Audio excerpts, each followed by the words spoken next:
सो democracy पढ़ रहे थे, तो आजकल क्या होता है, हर देश अपने आप को एक डेमोक्रेटिक कंट्री बोलता है ना, लेकिन वो रियल में डेमोक्रेटिक नहीं होता है, या तो आधा अधूरा डेमोक्रेटिक होता होगा। ठीक है, तो डेमोक्रेसी की सिंपल सी डेफिनेशन है, democracy is a form of government in which the rulers are elected by the people. ठीक है, ये क्या थी, डेमोक्रेसी की एक डेफिनेशन थी। ओके, सो ओके, सो क्या होता है, लेकिन सिर्फ इस छोटी सी डेफिनेशन से हम किसी कंट्री को डेमोक्रेटिक या नॉन डेमोक्रेटिक नहीं बोल सकते हैं, है ना। बस ये छोटी सी डेफिनेशन है कि democracy is a form of government in which the rulers are elected by the people.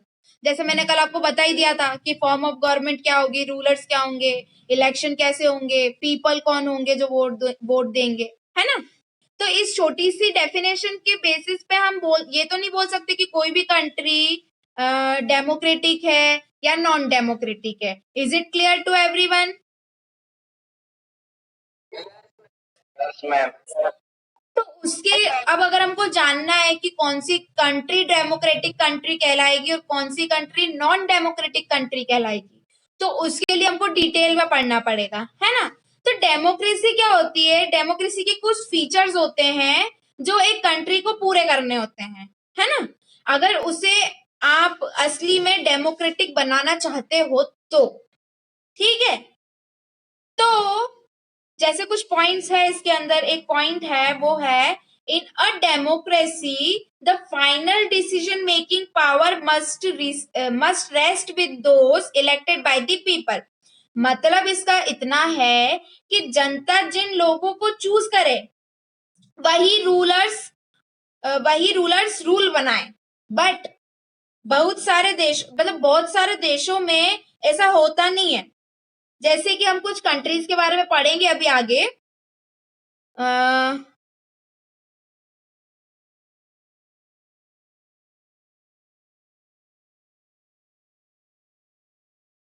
कहाँ चले गया यार पाकिस्तान का?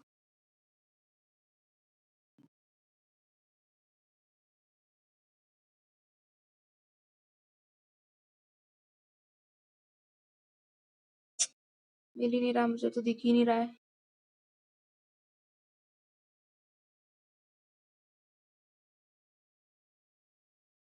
ओके, ये रहा, सॉरी, इसके बीच का शायद एक, ओके ये रहा, सॉरी, है ना। तो हम क्या पढ़ रहे थे कि जनता जिन लोगों को चूज करेगी वो ही रूल्स बनाएंगे। पर क्या होता है, बहुत सारे देशों में ऐसा होता नहीं है, पर फिर भी वो लोग क्या बोलते हैं कि हमारी कंट्री जो है क्या है, डेमोक्रेटिक कंट्री है ना। So students pay attention, because यहाँ से क्वेश्चन आते हैं, ठीक है। So further we move on, हम लोग कुछ कंट्रीज की बात करेंगे, कुछ कंट्रीज का डिस्कशन करेंगे। आज हमारी क्लास जो है वो इसी पे बेस्ड रहेगी, ठीक है। सो कुछ यहीं से क्वेश्चंस आते हैं। तो हमारी फर्स्ट कंट्री है पाकिस्तान। हम पाकिस्तान के बारे में डिस्कस करते हैं। सो इन 1999 जनरल परवेज मुशर्रफ करके एक व्यक्ति था जिसने मिलिट्री को कोप करके डेमोक्रेसी हटा दी थी, ठीक है। इतना आया समझ में? Yes ma'am. और 2002 में, इन 2002 उसने अपने आप को रेफरेंडम के थ्रू प्रेसिडेंट घोषित कर दिया, ठीक है। फिर आगे लिखा है कि इस रेफरेंडम में बहुत सारे माल प्रैक्टिसेस और फ्रॉड थे, ठीक है, जिसके कारण रिजल्ट ऐसा हुआ कि मुशर्रफ के फेवर में सब चीजें आ गई थी, है ना। अब अगर वो उसके पास में सारी पावर है और उसका वो मिसयूज कर रहा है, तो सब चीज उसके फेवर में ही होगी। कोई भी ताकतवर व्यक्ति होगा, है ना, उसको उसको पता है उसको ताकत का कैसे यूज करना है। तो पावरफुल व्यक्ति था वो तो, ठीक है, सब चीज उसके फेवर में आ गई। इसने 2002 में, किसने, परवेज मुशर्रफ ने 2002 में एक लीगल फ्रेमवर्क ऑर्डर किया, जारी किया, जिसके अंदर उसने पाकिस्तान के पूरे कॉन्स्टिट्यूशन को बदल डाला, ठीक है। According to this order president किसी भी नेशनल और प्रोविजनल असेंबली को डिसमिस कर सकता था। प्रेसिडेंट कौन था यहाँ पे? जनरल परवेज मुशर्रफ था। उसने सब चीजें मतलब जो उसने एक ऑर्डर लाया, वो ऑर्डर का नाम था लीगल फ्रेमवर्क ऑर्डर। इसके according in 2002 he introduced legal framework order। इसके अंदर क्या हुआ कि उसने सारी पावर जो थी वो प्रेसिडेंट के पास ले ली, मतलब वो किसी भी नेशनल और प्रोविजनल असेंबली को डिसमिस कर सकता था। ठीक है, तो जितने भी कैबिनेट थे उनका सारा काम नेशनल सिक्योरिटी देखती थी और इसमें सब मिलिट्री आर्मी भरी पड़ी थी। ठीक है, तो इन रूल्स का रिजल्ट ये हुआ कि जो लोग इलेक्ट होकर आते थे वो कुछ खास कर नहीं पाते थे। अगर वो करना भी चाहे, क्यों नहीं कर पाते थे? क्योंकि सारी पावर तो किसके पास थी? मुशर्रफ के पास थी, उसके हाथों में थी। वो जो भी चाहता, देश को जैसे भी चाहता वो वैसे करता था, है ना। जो भी उसको देश में अमेंडमेंट्स करने थे, चेंजेस करने थे, तो वो सब कौन करता था? मुशर्रफ करता था, क्योंकि सारी पावर्स जो थी वो किसके हाथ में थी? मुशर्रफ के हाथ में थी। ठीक है, तो इसीलिए डेमोक्रेसी में जरूरी है कि जो लोग इलेक्ट होते हैं पीपल के द्वारा, है ना, लोगों के द्वारा जो लोग इलेक्ट होते हैं उन्हीं का डिसीजन फाइनल डिसीजन हो, नॉट किसी और का डिसीजन। ठीक है, डेमोक्रेसी में क्या जरूरी होता है? तो डेमोक्रेसी में ये जरूरी है जो इलेक्ट हो रहा है वही रूल करे, कोई और पावर को होल्ड ना करे। आया समझ में? Yes, ma'am. और रही बात पाकिस्तान, तो भैया बोलता ही रहता है कि हमारी जो कंट्री है वो डेमोक्रेटिक है ना, वो अभी भी बोलता रहता है, बट उनके यहाँ पे बहुत सारे प्रॉब्लम्स है। ठीक है, फर्दर भी मूव ऑन। अब हम थोड़ी सी चाइना की बात कर लेते हैं। ठीक है, चाइना की बात कर लेते हैं हम। लिखा है free and fair electoral competition, यहाँ पर है हम।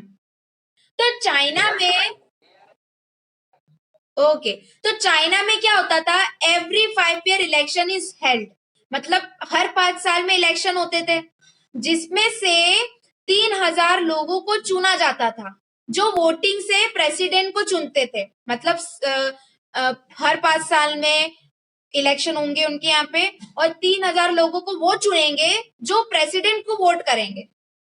ठीक है, पर अभी तक तो सब कुछ सही चल रहा है, पर प्रॉब्लम यहाँ आती है कि इन 3,000 मेंबर्स में से कुछ मेंबर आर्मी भी चुनती है, और यही नहीं कई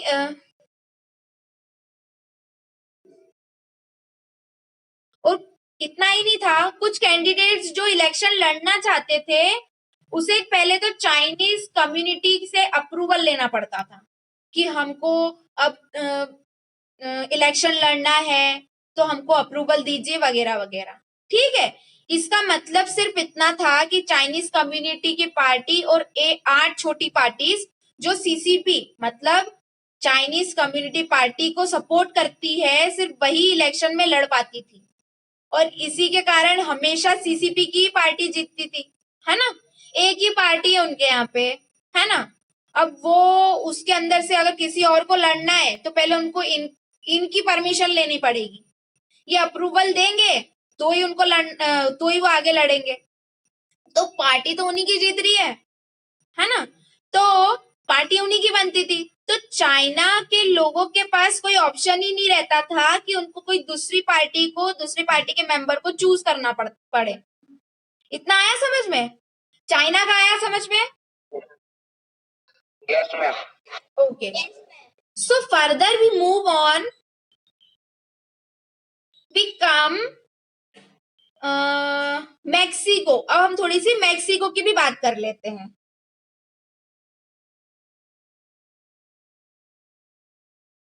तो मैक्सिको में क्या हुआ था? इन 1930 में मैक्सिको आजाद हो गया था। ठीक है, मैक्सिको 1930 से 2000 तक एक ही पार्टी का रूल चल रहा था वहां पे। कहां पर? मैक्सिको में। जिसका नाम था PRI। नहीं बेटा, मैक्सिको की बात चल रही है, अब चाइना तो हो गया खत्म। Now we talking about Mexico. पहले हमने पाकिस्तान की बात की, देन हमने चाइना की बात की, देन हमने मैक्सिको की बात की। और इन सबसे हम ये जान रहे कि वो लोग सब डेमोक्रेटिक कंट्री बोलते हैं, but actually they are not democratic country. Okay, so conclusion सिर्फ और सिर्फ इतना ही निकल रहा है। So further we move on, Mexico की बात कर रहे थे हम। तो मैक्सिको जो था वो 1930 में आजाद हुआ था। 2000 तक 2000 तक। यस, क्या बोल रहे हो? मुझे सुनाई नहीं दिया, वापस बोलना प्लीज।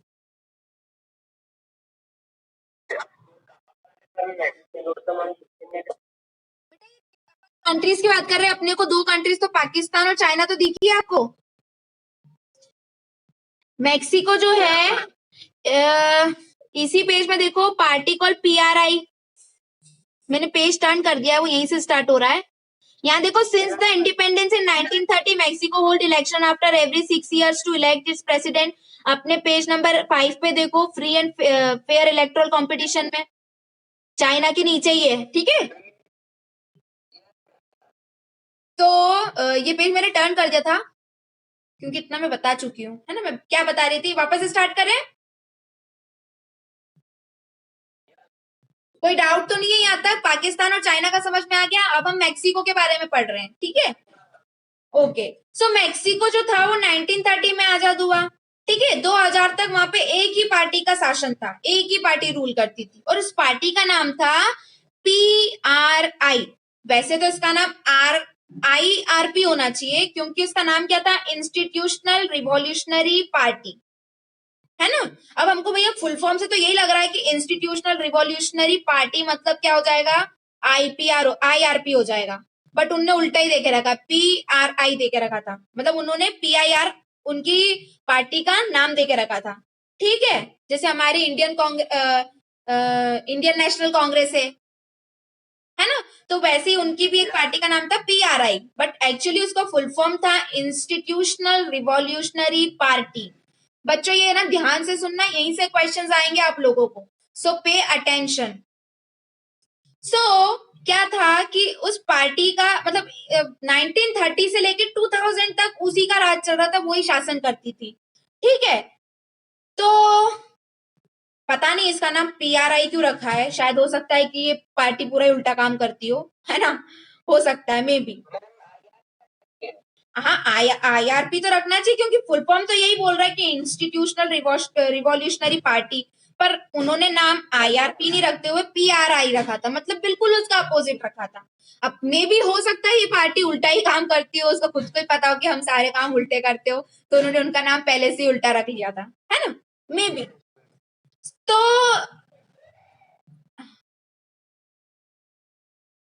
तो यहाँ पर हर 6 साल में इलेक्शन होते थे, ठीक है। ये आपके इधर लिखा हुआ है यहाँ पर, सिंस इन इंडिपेंडेंस, इसके नीचे ही लिखा हुआ है कि हर 6 साल में वो लोग इलेक्शन करते थे, ठीक है। किसको चुनने के लिए, प्रेसिडेंट को चुनने के लिए। तो यहाँ पर हर 6 साल में इलेक्शन होते थे, पर यहाँ पर कोई अपोजिशन पार्टी तो थी ही नहीं, है ना।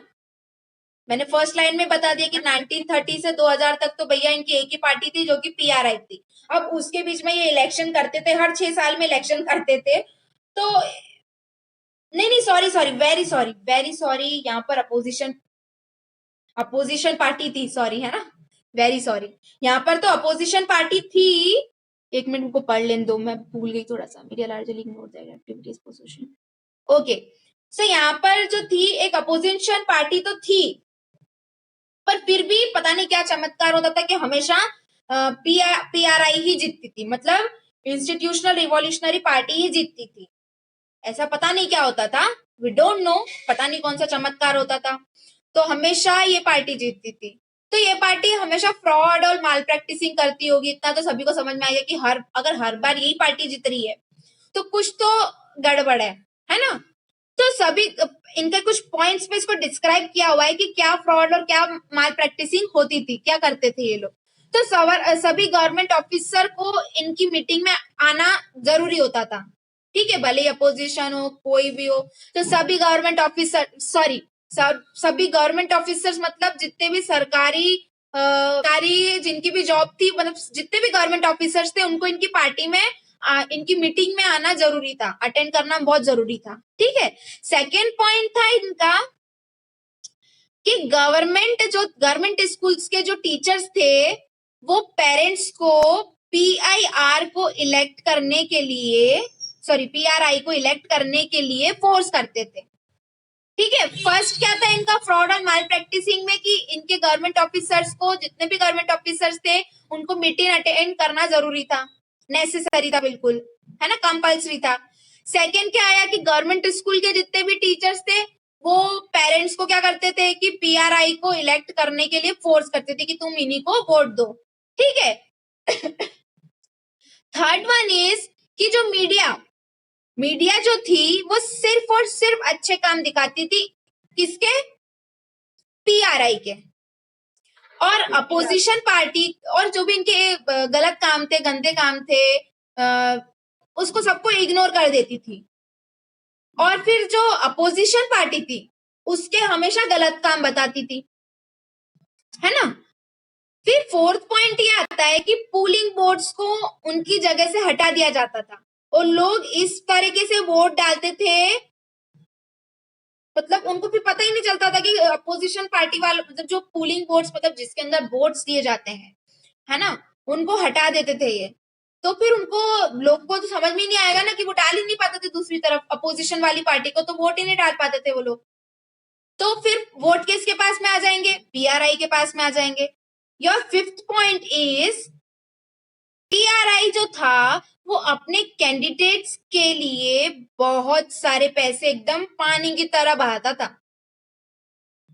है ना।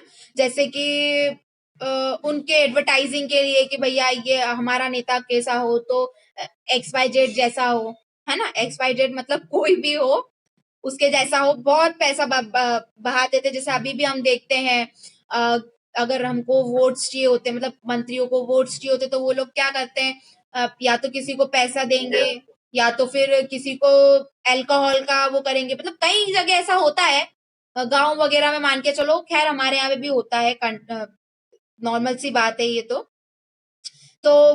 जो लोग दारू वगैरह पीते हैं, मतलब अल्कोहल कंजम करते हैं, उन लोगों को अल्कोहल दिया जाता है, दारू की बॉटल्स दी जाती है ना, किसी को पैसे दिए जाते हैं, तो फिर बोला जाता है कि हमारी पार्टी अच्छी है, हमारी पार्टी ये करेगी वो करेगी।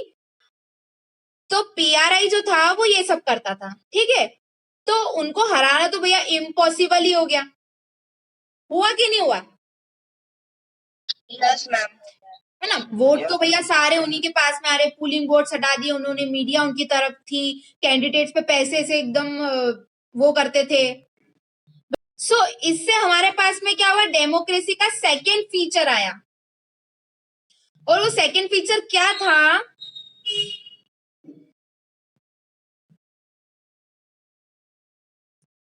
वो सेकेंड फीचर ये था कि लोगों के पास में चॉइस होनी चाहिए, है ना। क्या होनी चाहिए? चॉइस होनी चाहिए कि वो फ्रीली किसी को भी इलेक्ट कर सके, है ना।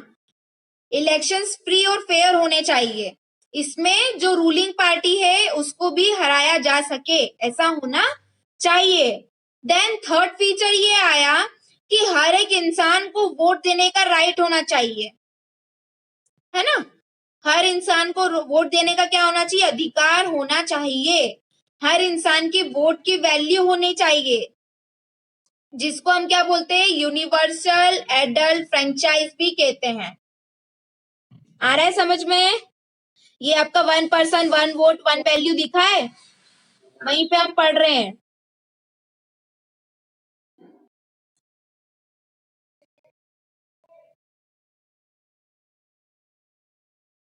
तो सेकेंड फीचर क्या आया कि लोगों के पास में चॉइस होना चाहिए, इलेक्शंस फ्री और फेयर होना चाहिए, जिसमें रूलिंग पार्टी को भी हराया जा सके। ठीक है, थर्ड फीचर हमारे पास में ये आया कि हर इंसान को वोट देने का राइट होना चाहिए, है ना। हर एक इंसान की वोट की वैल्यू होना चाहिए, जिसको हम यूनिवर्सल एडल्ट फ्रेंचाइज भी बोलते हैं। लेकिन अभी भी बहुत सारी जगह ऐसी, बहुत सारे देश होने ऐसे हैं जहां पर ये सब चीजें फॉलो नहीं की जाती है।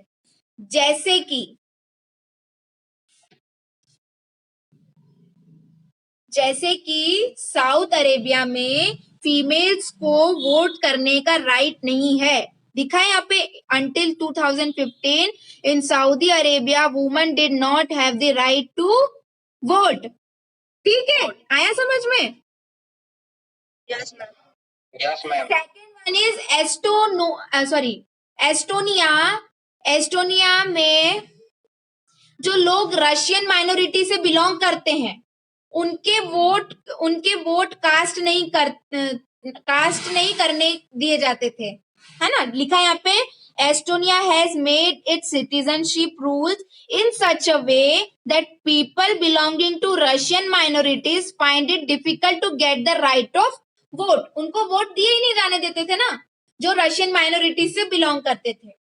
थर्ड वन इज फिजी में, है ना। लिखा है इन फिजी में तो अलग ही सिस्टम था, है ना। जो लोग ओरिजिनल फिजी हैं उनके वोट की वैल्यू है, और जो लोग बाहर से फिजी में आए हैं उनके वोट की वैल्यू हाफ है।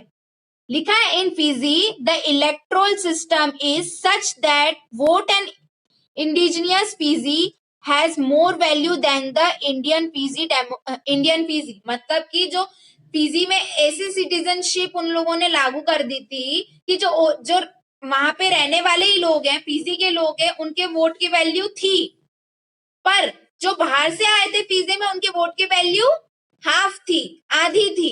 ठीक है, आ रहा है समझ में? Yes, okay. इससे मुझे एक किस्सा याद आ रहा है। एक किस्सा मैं बताती हूँ आप लोगों को। एक बार क्या हुआ, एक फैमिली में सब लोग इकट्ठे हो रखे थे, है ना। तो उसमें उन लोगों ने टैलेंट शो रखा। ठीक है, उस टैलेंट शो में लोगों ने उनका सबका अपना अपना टैलेंट दिखाया। किसी ने जोक क्रैक किया, किसी ने कॉमेडी की, और बहुत कुछ किया। तो अब रिजल्ट का टाइम आया, जब उन्हें टैलेंट शो कर दिया है, तो अब जैसे कुछ लोगों ने अच्छी कॉमेडी कर ली, कुछ लोगों ने उनका डांस दिखा दिया, सिंगिंग कर दी, है ना। तो फिर उसके बाद में कुछ कुछ तो खड़े होके ही आ गए कि भैया हमसे तो नहीं हो रहा।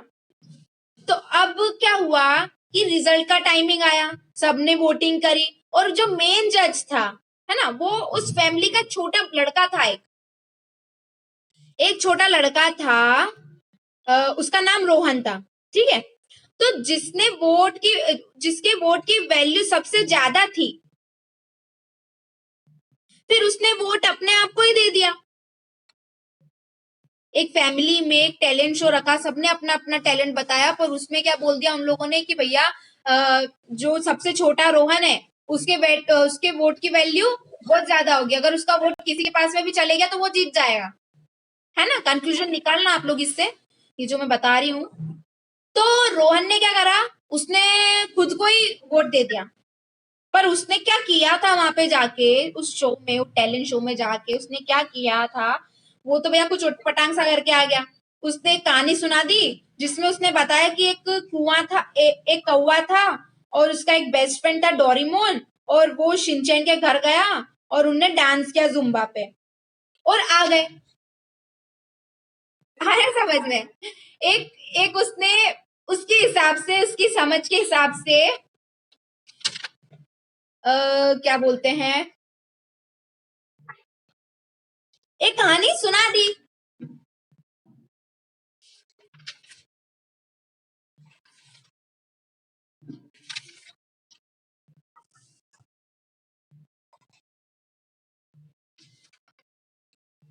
तो ये तो वही बात हो गई ना कि जिसके वोट की वैल्यू ज्यादा हो, जिसके वोट की वैल्यू ज्यादा हो भैया, वो तो खुद को ही वोट करेगा, तो एट लास्ट में तो वही जीतेगा, है ना। तो नेक्स्ट, इतना आगे सभी को समझ में, एक छोटी सी कहानी मैंने, ताकि आप लोग बोर ना हो इसलिए आपको एक्सप्लेन की है। इससे आप अगर कुछ समझे हो तो ठीक है, नहीं समझे हो तो समझने की कोशिश करना। फर्दर हमको अभी आगे जिम्बाब्वे का भी कंप्लीट करना है। Rules of law and respect for rights. इस पे हम आते हैं अब। इसमें क्या था, ये जिम्बाब्वे की एक स्टोरी है, it's not a story, history है, ठीक है। तो जिम्बाब्वे में 1980 में जिम्बाब्वे जो था वो आजाद हुआ, इंडिपेंडेंट हुआ, ठीक है। और तब से जानु पीएफ पार्टी रूल कर रही थी वहां पे। कौन सी पार्टी रूल कर रही थी? जानु पीएफ पार्टी। तो हाँ, जानु, ZANU, जानु पीएफ, यहाँ पर लिखा भी है आपके इसमें, Zimbabwe attend independency from white minority rule in 1980। Since then the country has been ruled by ZANU PF, the party the lead the freedom struggle। मतलब इस पार्टी ने जिम्बाब्वे को आजाद करने में बहुत हेल्प की। और इनको जो इनका जो लीडर था वो था रॉबर्ट मुगेब, क्या है यार ये, हाँ, रॉबर्ट मुगाबे, जिसको लोग बहुत मानते थे, है ना। और इलेक्शन के बाद उसको प्रेसिडेंट बना दिया उन लोगों ने। लेकिन फिर क्या हो गई भैया, उसकी रॉबर्ट की तो नीयत खराब हो गई। उसने कॉन्स्टिट्यूशन चेंज करके प्रेसिडेंट को बहुत सारे पावर दे दी, यानी अपने आप को बहुत सारी पावर उसने खुद को दे दी। तो जो लोग उसका अपोज करते थे वो उनको क्या करता था, हैरेस करता था, ठीक है। स्ट्राइक्स उसने इलीगल कर दी थी। रेडियो और टीवी पे रेडियो टीवी जो था, यस, हैरेस करना मतलब जेल में डाल दिया, परेशान करना। अगर कोई उसके अपोज करेगा तो उसको परेशान कर देना, धमकियां देना, ठीक है। इसका होता है, इसको बोलते हैं हैरेस करना। तो वो लोगों को हैरेस करता था। टीवी और रेडियो जो भी था वो गवर्नमेंट कंट्रोल में आ चुका था, ठीक है। गवर्नमेंट जो चाहती वो उसके हिसाब से न्यूज़पेपर में दिखाएगी। अब अगर उसकी गवर्नमेंट है तो वो अच्छा ही दिखाएगी, ऑब्वियसली। हमने प्रीवियस कंट्रीज में भी देखा है ना, चाइना, नेपाल, पाकिस्तान, हम लोगों ने इसमें भी नेपाल नहीं, पाकिस्तान, मैक्सिको, है ना, हम लोगों ने यहाँ पे भी देखा। तो हमने यहाँ पे क्या देखा कि भैया जिसकी हाथ में इतनी सारी पावर आ जाएगी वो खुद की थोड़ी पार्टी की बदनामी करेगा। जैसे PRI थी, है ना, उसने भी खुद की पार्टी की बदनामी थोड़ी करी थी, अच्छाई करी थी और सामने वाले की पार्टी की बुराई करी थी। तो इन जिम्बाब्वे रॉबर्ट ने सब रेडियो टीवी सब अपने कंट्रोल में कर लिया। न्यूज़पेपर में उसको जो उसकी गवर्नमेंट के हिसाब से जो चीज अच्छी होगी वही वो छापता था।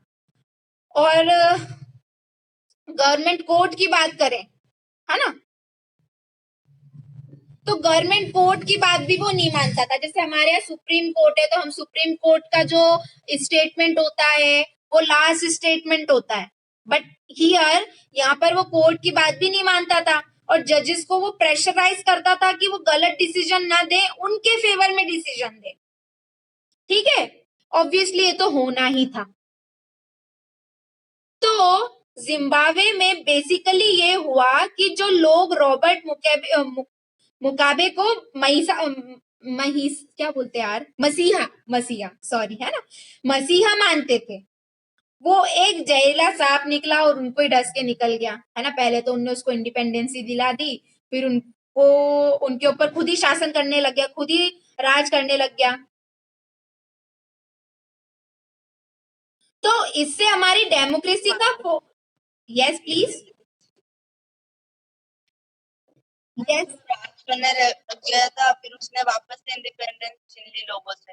एक्चुअली बेटा यही होता है, कि जो पहले हमको आजाद करवाता है वही हमको हमारे ऊपर वही रूल करने लग जाता है। तो हम पहले भी गुलाम थे, पहले हम ब्रिटिशर्स के गुलाम थे, आज हम गवर्नमेंट के गुलाम हो जाते हैं। बिकॉज क्या होता है, सत्ता की भूख हर किसी को होती है। सत्ता मतलब जैसे कि मैं कंट्री पे राज करूं, राजा बनने की हर किसी को होती है कि भैया मैं हेड होना चाहिए, है ना, मेरे हिसाब से लोग काम करने चाहिए, मेरे अंडर में काम करने चाहिए। तो सभी को होता है। Further we move on. इससे क्या हुआ, हमारे डेमोक्रेसी का फोर्थ फीचर निकला, जो गवर्नमेंट है वो लिमिट में काम करेगी। फोर्थ फीचर इज, जो गवर्नमेंट है उसकी कुछ लिमिट्स होगी।